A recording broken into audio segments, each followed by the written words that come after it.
was it difficult to make that transition? Because I can imagine, I mean, you're scheduled for all these talks, all of a sudden you're voicing out your opinions, and then, you know, they're taking you out of the, out of the schedule or out of the, events. Welcome to the Revo Report. We're inspiring faith with reason and reason with faith. Yeah, well, that was disappointing, certainly, and a little bit disconcerting because, of course, I never intended to do anything that was at variance with the teachings of the church. I thought that I was being a faithful Catholic and trying to sound the alarm about a genuine threat, and that reasonable people would see it also as a genuine threat. So it was I was taken aback. There was also a Catholic publication. I won't name it because I don't want to get in any public spats here, but a very prominent Catholic publication actually hired me to write a weekly column. And I wrote, I think, one, maybe two, and then they fired me because they said, we got word from our people in Rome that they don't want you featured because what I was saying was against what Francis was saying, And so there were a lot of things like that. But yeah, I was a Catholic, goodness, let's see, about 30 years, a little bit over, as a matter of fact. Wow.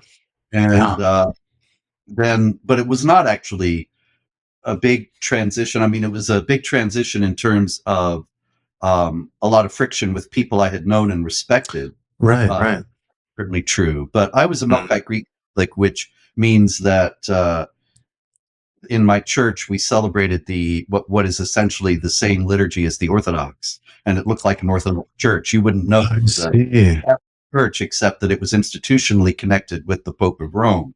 But otherwise, the worship was what I do now. And so that was not a problem at all. I didn't go to the Latin church. That is the church that people think of as the Catholic Church. That was not what I was part of. I mean, I was part of it in an official sense, but not in any day-to-day sense. Right. Wow. In that time, I see you as someone who is incredibly, would just really stand up for their faith. We were talking yesterday about Revelations and the Church of Smyrna, and of course Polycarp, who was martyred and really stood his ground. And I remember watching a interview with you where there was some, I don't know if they were dawas or imams, and you were asking them, or one of the other ones being interviewed was asking, okay, well, if we're apostates or we're speaking out against Islam, should we be killed for it? And they did, according to the Quran. You were asking according to the Quran, and they kind of dilly-dallied around it for a little bit. He said, just answer the question. And it was striking. One of the things that you said was, I'm ready to die anytime. I'm ready to die anytime for my Lord. And it's such a bold statement, and I see that it's something that you don't only say. It's really, I can see in your heart of hearts that, yeah, you would. And well, people think that, well, you know what it is, Vince. People think they're going to live forever. Nobody really thinks about that this is all so fleeting. And this is, of course, something that the scriptures remind us of many times, and that many of the things they've spoken about. And so it's something to bear in mind. But I think that it's very easy to fall into that idea. And what concentrated my mind a little bit about this was getting so many death threats, and they're trying to kill me a couple times. Then you can see it more vividly, and that can be a great help, really, to avoiding a lot of the illusions that are so easy to get into. Yeah, and as I've watched your ministry and your work, I can see how, wow, you're so vocal about it, so bold about it. Yet, God is still protecting you. God has still kept you here, kept your voice, kept you, writing and continuing to educate and provide news for the world. Are there spiritual disciplines that really sustain you during maybe times of doubt, during that phase when you're making that transition in your faith, or perhaps when there are threats? I think a lot of people would just say, okay, I'm just going to stop doing this. What is sustaining that inner strength, your faith in Christ? Well, I suppose the only answer is Christ himself. is sustaining it. That's where everybody's faith comes from. And so I'm grateful that I have that. But I have to emphasize, since you ask, that Mm-hmm. I wasn't doubting the faith itself. And so that Mm-hmm. was no problem, really. I was just trying to apply it more fully in my own life. And that became tenable within the Catholic context. I mean, obviously they didn't want me around either. And I was realizing that if they were saying these things, I didn't want to be around. And so uh, started going to an Orthodox church, and a couple of Orthodox priests actually reached out to me out of the blue at that time.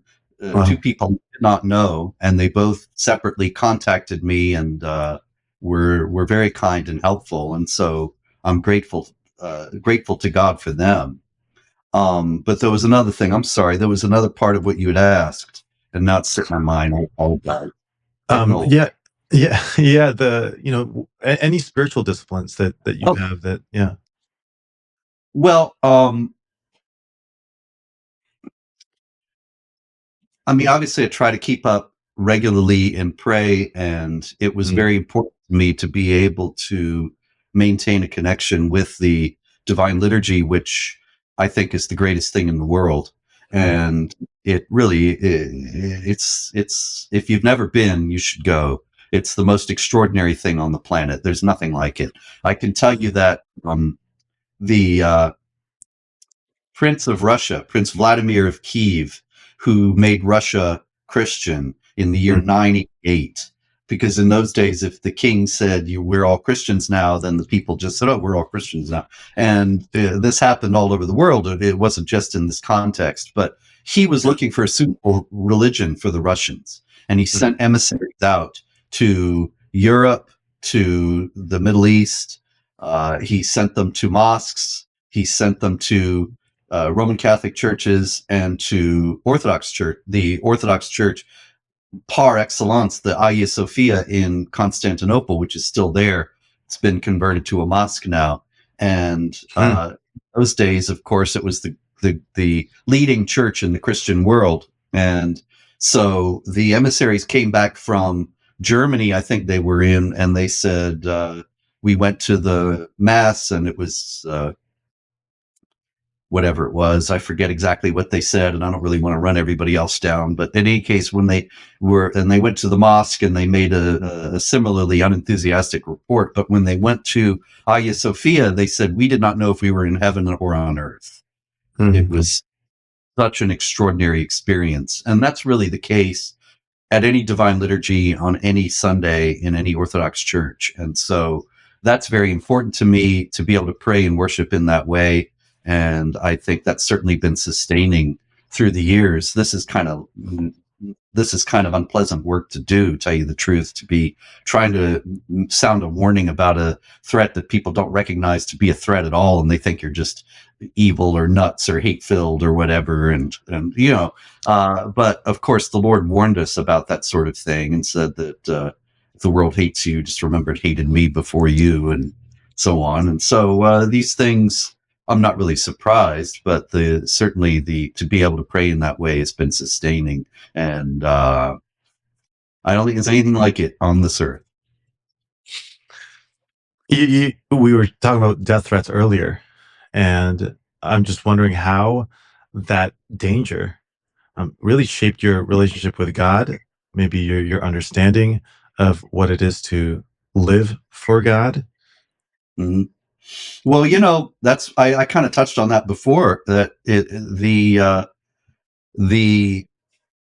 idea of death is something that is very remote Mm, for a lot of people. And something, Vince, I think there's been a change in that even in my lifetime. yeah. I remember when I was a kid, there were a lot of people out on the streets who were obviously ill.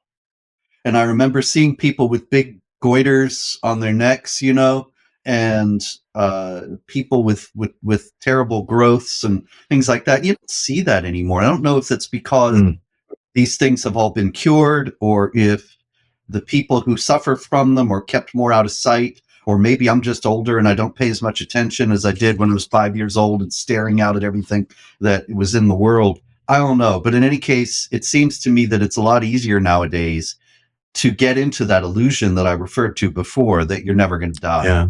Mhm. But I was getting for a couple of years recently, I mean, I've been getting death threats ever since I've been doing this, from way back decades Yeah. ago. For a couple of years, up until the last few months, in like 2022 and 3, into 24 probably, I was getting daily threats from this guy in Pakistan. Wow. And he would put up videos. He would put up uh, what do you call it? Is it GIFs or GIFs? The little Oh, movie. yeah, yeah, the GIFs, yeah, yeah.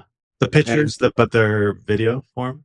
yeah, yeah, like me being beheaded and stuff like that, and just every day something like that in the email or on Twitter. And so you get that every. I actually sort of.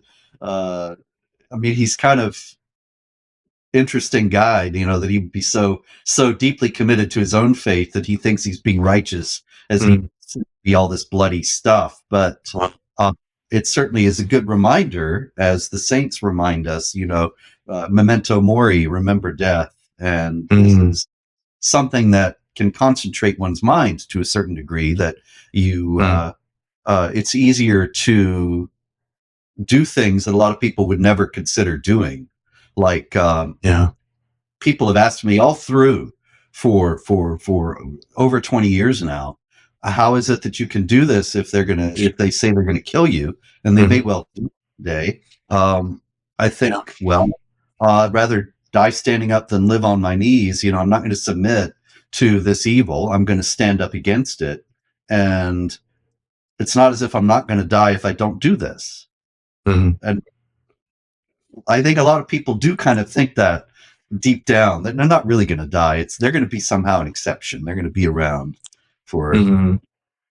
and they never really, or they know in an abstract sense that they are, but they never have to confront it. And so they just ignore it. And so they're willing to make whatever sacrifices. I don't mean that in a good sense, like sacrificing uh, s- something good for something better, which is a virtue, but they're willing to make whatever sacrifices in a negative sense, like I will give up uh, living with some integrity, and I will say things that I don't believe are true, and I will not things that I know are true if you will just let me have a few more years on the planet. Well, whether you die at 40 or 55, you're going to be just as dead. So, out of me.